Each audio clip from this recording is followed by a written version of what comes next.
right, good morning, good afternoon, and good evening. We are now in week 8. All right, so this is a great time.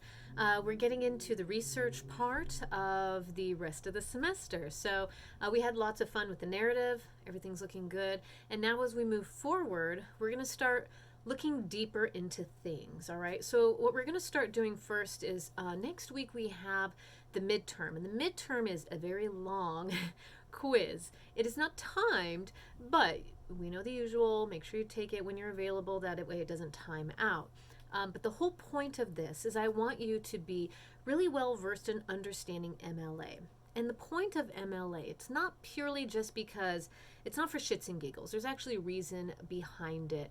And I feel that every single one of you, and what I have seen so far, every single one of you could have the potential for being researchers. Like, absolutely. There's nothing that you have done so far that would ever tell me otherwise. So keep this in mind, that what I'm giving you right now are those details, that ability to look deep into what we're trying to do and go for it. So some of you, when you went to fill out something I asked very specific, you missed those details. So I want you to start paying attention to all the videos, everything that I give you. Every little bit does count, okay?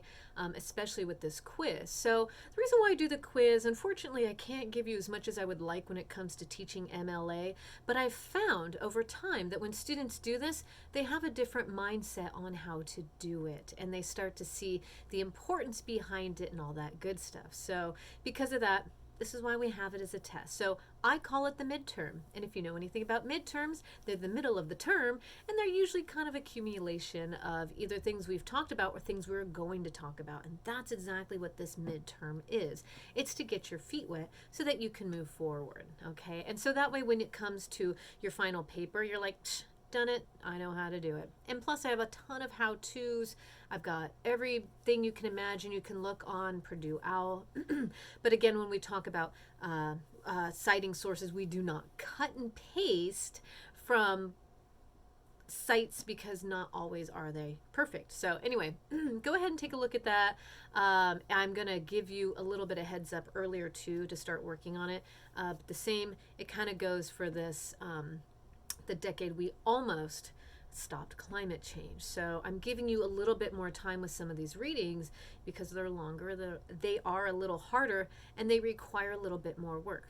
That's research. Research isn't going, oh, okay, done. It actually does take development to get to the main point of what you're trying to do.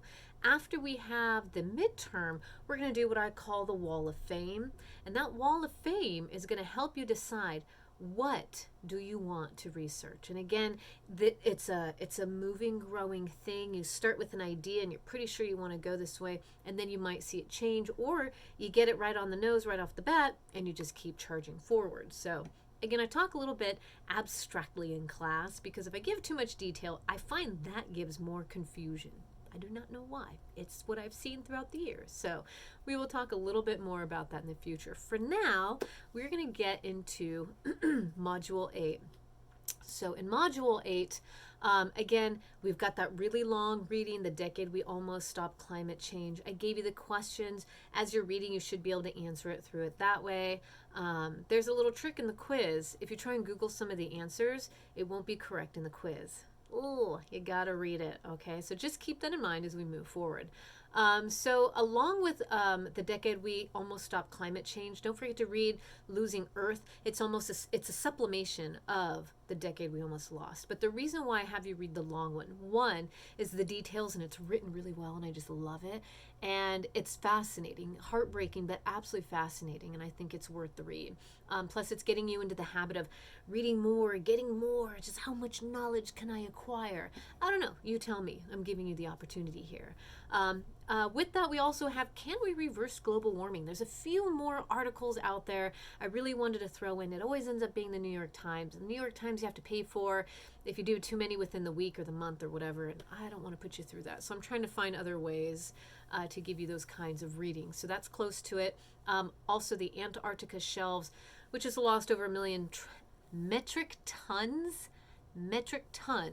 of ice. So these are things that we're going to talk about in a little bit.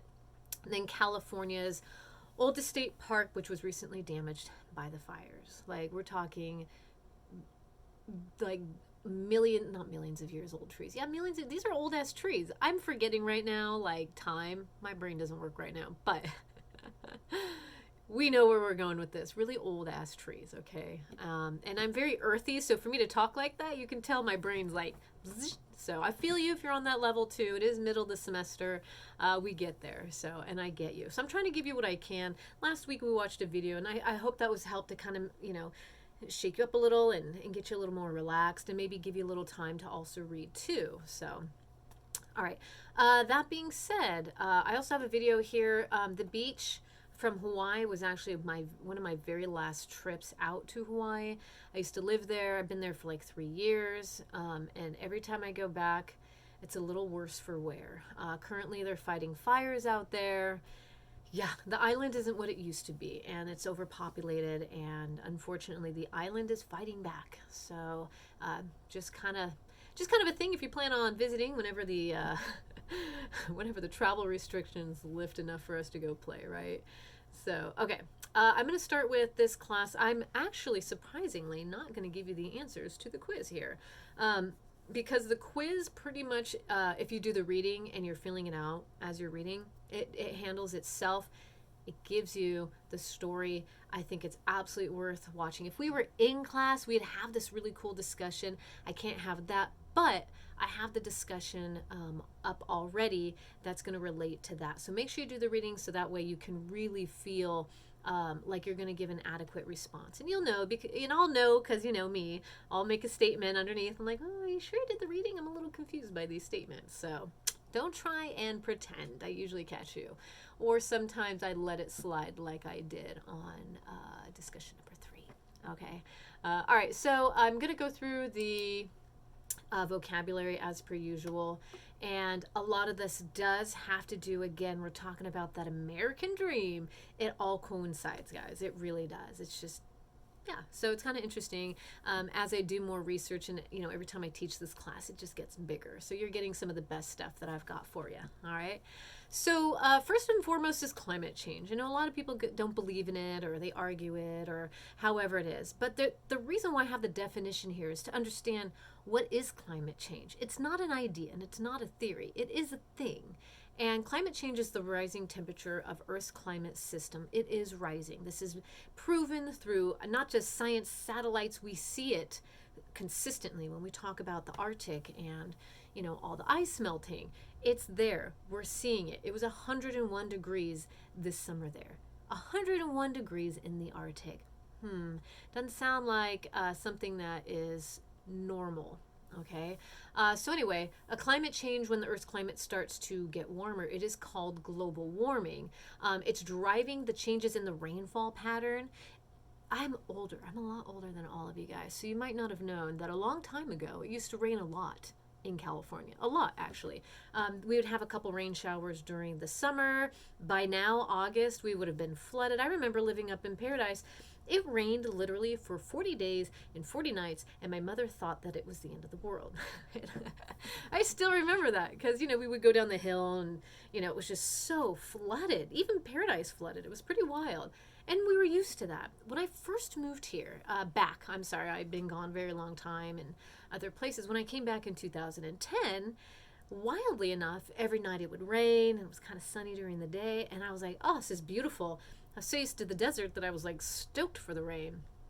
And then in the last 10 years only, consistently the rainfall has diminished ridiculously. It is September. It hasn't rained in, I don't know, since June. Maybe a little bit after that, maybe there was a rainstorm, but that's a long time with excessive heat. All right. So this is the climate rainfall patterns that are changing drastically. And I do know that there's been times where there were droughts and stuff up in Paradise. I do remember watching the water and stuff, but at the same time, there was smaller. It was a couple years here and a couple years there. It wasn't decades long. And this is the concern that we're having. Something's going on. And there's a cause to it. We're trying to figure this out. Okay, so climate change is also including extreme weather, more tornadoes, more hurricanes, more excessive things that we're just like, man, more fires. There's, aside from Australia and the Amazon, California, the entire state of California burned down. Oregon, Oregon burned. My thought was if ever California became a shit show, I was going to go up to Oregon. I'm not going up there now. They're actually worse than we are because everything's burning. It's Oregon. It's the Northwest. It's wet up there. It's shocking. I'm trying to contemplate this, and maybe I haven't been to Oregon in another decade. So I don't know. Things are changing rapidly. Okay. So seasons too, our summers are lasting a bit longer. Winters are a little bit more extreme, and we're going to talk about global warming. So it's the rise of average temperature on Earth's climate system. So people go, there's no such thing as global warming. The problem is there actually is. What people aren't seeing is the reason why we're having these extreme cold and these extreme heats is the ways in which the temperatures are circulating throughout the Earth as you go around. You can research all this and you can double check, but everything as it comes around is creating these extreme, kind of like oil and water. They're not meshing, and they're creating these extreme situations in which, in a lot of places, human beings cannot survive, and it is getting potentially worse. So, that's the statement here. So if someone were to have the argument, well, we still have winters, there's no such thing as global warmings, we're having more extreme winters. In fact, they're colder than there used to be. And it's like, that's exactly what climate change is. The climate around us is changing. And it's one thing if it was, maybe every 100 years or so, but it's within decades. It is a very small amount of times with very extreme changes. And these are the things that we have to just be mindful of and aware of so that we can go, there's probably something we should do. And you saw in that reading, there was something we can do. And there's still things that we can do. In fact, during COVID, about 5% of the pollution and the emissions that we were putting out fell. 5%. We need to be about 11 in order to survive, unfortunately, but we can do it, and it is possible, but it takes extreme change. And the question is, are we willing to do that? Okay, and that's going to lead us to the next few definitions we have. And one of them is individualism. Individualism is the moral stance, remember we talked about morality, and political philosophy, ideology, and a social outlook that emphasize the moral worth of an individual. So, me as an individual, I have, political beliefs, and I have moral beliefs. I have an ideology, how I stand within society, maybe as a teacher, how I look at things. That makes me an individual. Sweet. We're all like that. We talked about that earlier in the semester when we talked about our social selves. Who are we as human beings? Who are we as we stand here now? And that was what we would call individualism. Now, individualism is literally just saying about who you are as a person, and that's it. When we go and talk about next, individualistic culture, that starts to change a little bit. So individualistic culture is a society which is characterized by individualism. So we have individuals who are characterizing an individualistic type of culture. It is the prioritization or emphasis of the individual over the entire group. It's one thing to be an individual. Absolutely. This is great. You are your own self. This is what makes us beautiful as humans.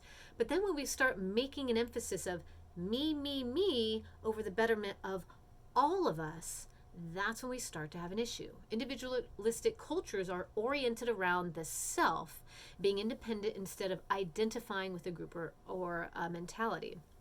To be honest with you, it is short of impossible unless you're living out in, a cabin by yourself to truly be absolutely individualistic by yourself. At that point, you're kind of a nomad.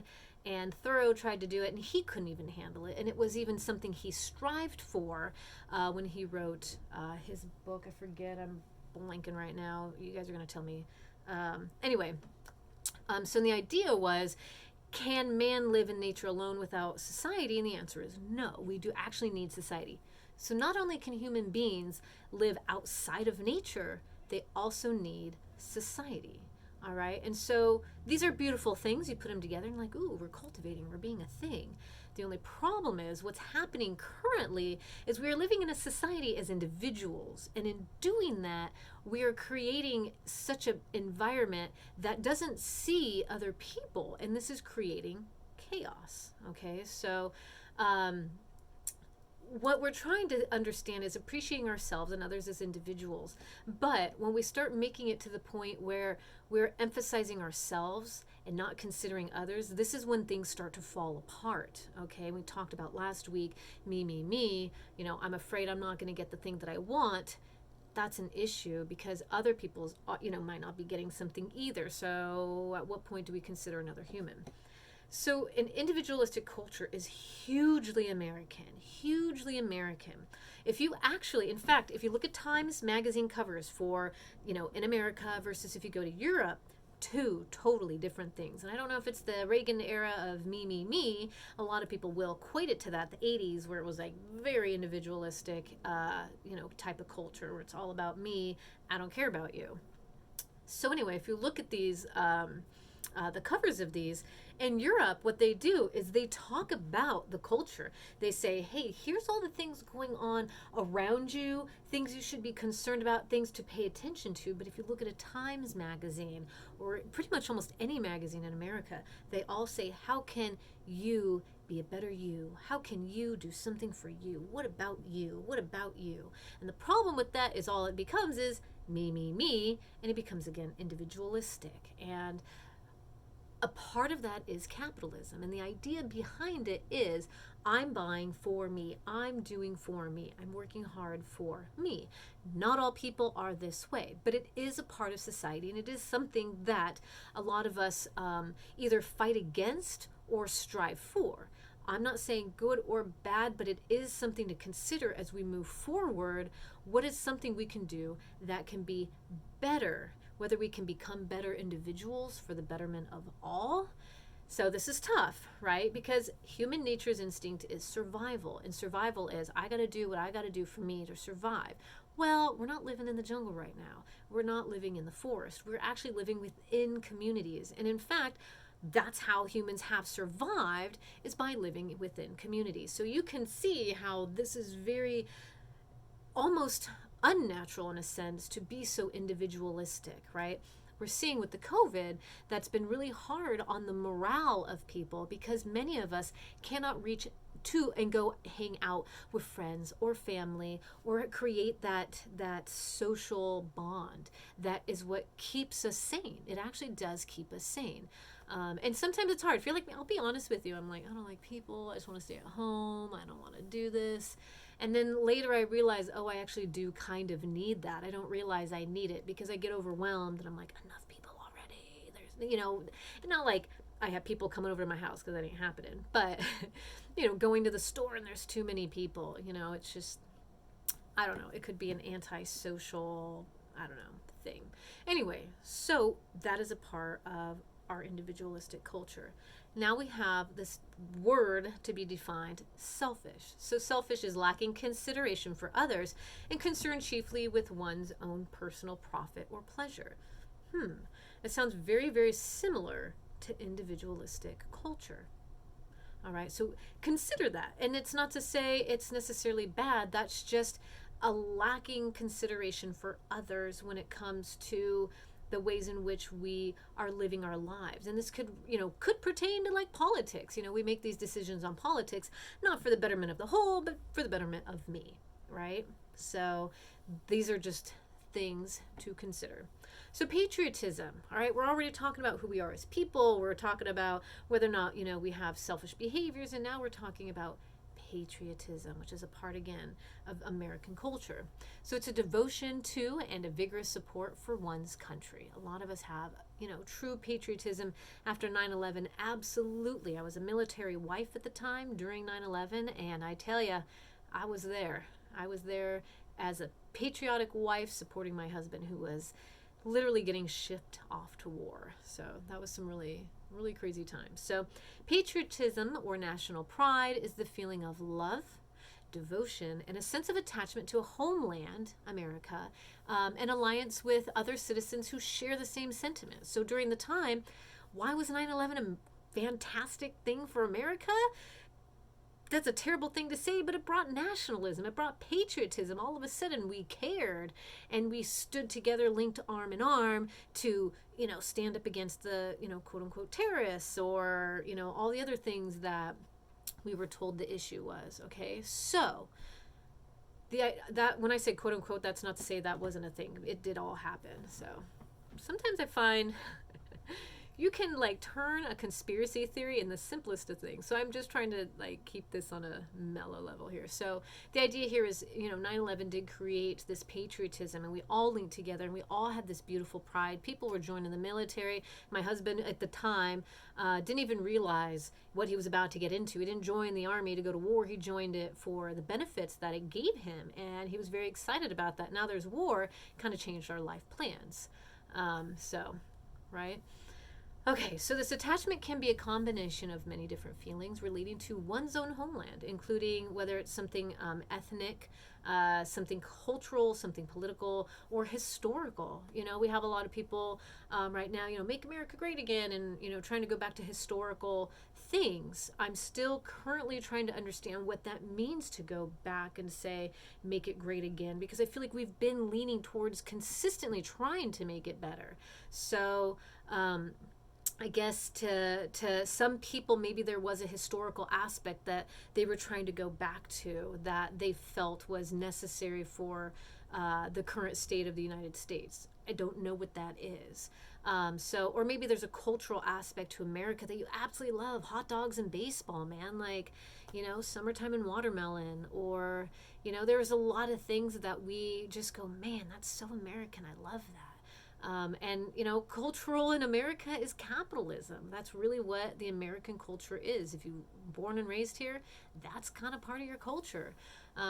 Anyway, these are just things to understand. Patriotism isn't just wholly American. It is for other countries and other places to where, to them, they're patriotic to their land, their culture, and their historical aspects. And, to each their own when it comes to being able to have these lives and these loves and to be patriotic. Absolutely. Okay, so we're going to go through a few other little dialogues that you're probably going to hear as it's being a political season, and people like to throw out these words and claim this and claim that. And to be honest with you, I'm waiting for there to be a president who's like, I'm a human being, you're a human being, let's all work together. Where the fuck is that? So to be honest, I don't want to claim either side.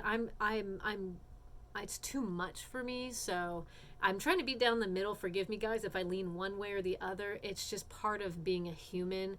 You guys already know that I care about humans. That's my ultimate goal here. So if you think it leans one way or the other, I apologize. That is not my intention here.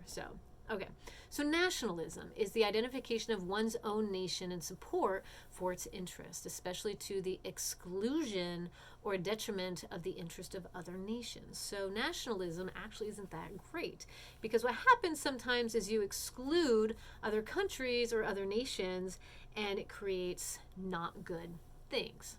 That's a terrible way to say that, but I think you get what I'm saying here. So again, identification of one's own nation, and it supports its interest. Sometimes those interests are not good. Sometimes those interests are not good for other nations, and it causes problems and wars and, civil wars, just, lots of issues because of this nationalism type of mindset. So this is the only problem when it comes to being extreme on either end, is it creates this